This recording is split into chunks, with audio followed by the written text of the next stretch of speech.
എൻ്റെ വയത് കേൾക്കണ എൻ്റെ സഹോദരങ്ങളോട് ഞാൻ പറയുന്നു, ഒരു വീട്ടിൽ പോയാൽ 3 ദിവസത്തിൽ കൂടുതൽ, ചിലപ്പോൾ അത് കുടുംബക്കാരായിരിക്കാം, അല്ലെങ്കിൽ മറ്റത് വേറെ, ഞാൻ പറയുന്നില്ല, സ്നേഹബന്ധം വല്ലപ്പോഴും. ഇപ്പം ഞാനൊക്കെ തന്നെ തിരുവനന്തപുരം പത്തനാപുരത്ത് കിടക്കണ, ഞാൻ പാലക്കാട്ട് എൻ്റെ ഉമ്മയുടെ വീട്ടിൽ പോകുന്നത് വല്ലപ്പോഴും ഒന്ന് പോണേ, വല്ലപ്പോഴും ഒന്ന് പോണേ. ഒരാഴ്ച ഇവിടെ നിൽക്കുന്ന പറഞ്ഞവരെ പിടിക്കുമ്പോൾ അങ്ങനെയില്ല, വല്ലപ്പോഴും പോകുന്ന പോലെയല്ല.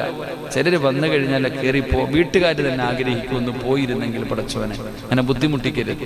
പക്ഷെ പറയാൻ പറ്റത്തില്ല, അത്രയേ ഉള്ളൂ. എങ്ങനെ പറയും? വീട്ടിൽ വന്ന ഒരാളോട് നിങ്ങൾ പോകുന്ന പറയും, അത് നമ്മൾ മനസ്സിലാക്കണം. അതുകൊണ്ടാണ് പറഞ്ഞത് 3 ദിവസത്തിൽ കൂടുതൽ ഒരു വീട്ടിൽ നിൽക്കരുത് അതിഥിയായിട്ട്. അള്ളാഹു ഈമാൻ നൽകുമാറാകട്ടെ. എൻ്റെ പ്രിയപ്പെട്ട സഹോദരങ്ങളെ, 5-ാമത്തെ കാര്യം, ക്ലോക്കിൽ നോക്കണ്ട, നിർത്താറായി. 5-ാമത്തെ കാര്യം, ക്ഷണിക്കാത്ത സ്ഥലത്ത് പോയി ഭക്ഷണം കഴിക്കാൻ പാടില്ല. അല്ലാഹു ഈമാൻ തരുമാറാകട്ടെ. നിങ്ങളെന്താ ചിരിക്കണേ? ക്ഷണമില്ലാത്ത വിരുന്നിൽ നിന്ന് നീ ഭക്ഷണം കഴിക്കരുത്. ആര്? മഹാനായ നബിയുനാ റസൂലുള്ളാഹി. 2 പേരിപ്പോ കല്യാണം വിളിച്ചു. ഉദാഹരണം ഞാൻ ഹദീസ് തന്നെ പറയാം. ഇപ്പൊ കല്യാണം വിളിച്ചു, അളിയ നീ കൂടെ വാടാ, വണ്ടിക്കകത്ത് സ്ഥലമുണ്ടോ, എല്ലാം പോവാ. അങ്ങനെ ആകെ ഒരാളെ കല്യാണം വിളിച്ചുള്ളൂ.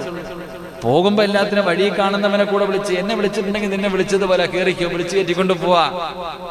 നബി സല്ലല്ലാഹു അലൈഹി വസല്ലമ തങ്ങൾ അൻ അബി മസ്ഊദ് അൽ-അൻസാരി റളിയല്ലാഹു തആല ഖാല കാന മിനൽ അൻസാരി റജുലുൻ യുഖാലു ലഹു അബൂ ശുഐബ്. നബി തങ്ങൾ ഹദീസ് പറയുകയാണ്, വകാന ലഹു ഗുലാമുൻ ലഹാമുൻ ഫഖാല. നബി സല്ലല്ലാഹു അലൈഹി വസല്ലമ തങ്ങൾ പറയുന്നു, ഒരിക്കൽ അബൂ മസ്ഊദ് റളിയല്ലാഹു തആല നിവേദനം ചെയ്യുന്ന ഹദീസ്, അത് പറയാ, അൻസാരികളിലെ അബൂ ശുഹൈബ് എന്നൊരു മനുഷ്യനുണ്ടായിരുന്നു. അദ്ദേഹം തന്റെ അടിമയോട് പറഞ്ഞു, എനിക്ക് ഭക്ഷണം തയ്യാറാക്കുക, അതിന് എനിക്കും മറ്റു 4 പുരുഷന്മാരോടൊപ്പം അള്ളാഹുവിന്റെ റസൂലിനെയും ക്ഷണിക്കണം. 4 പേര്, അതിനോടൊപ്പം മുത്തുനബി സല്ലല്ലാഹു അലൈഹി വസല്ലം തങ്ങൾ. അതുകൊണ്ട് ഭക്ഷണം ഉണ്ടാക്കി. വിരുന്നുകാരുണ്ട് 5 പേര്, നബിതങ്ങളുണ്ട്, അതുപോലെ 4 പേര് വേറെയുണ്ട്. അവർക്ക് ഭക്ഷണം ഉണ്ടാക്കുന്നതിന് വേണ്ടി അവിടെ നിന്ന് പറഞ്ഞു. അങ്ങനെ 4 ആളുകളെ ക്ഷണിച്ചു. 4 ആളുകളെയാണ് ക്ഷണിച്ചത്. എങ്കിൽ ഇവര് വരുന്നത് കണ്ടപ്പോ വേറൊരാൾ കൂടെ പുറകെ വന്നു. ഇത് ഹദീസ. വേറെ ഒരു മനുഷ്യൻ കൂടെ പുറകെ വന്നു. മറ്റൊരാൾ അവരെ പിന്തുടർന്നു. ആതിഥേയന്റെ വാതിൽ വരെ എത്തി, വീടിന്റെ റൂമിന്റെ വാതിലിന്റെ മുന്നിലെത്തി.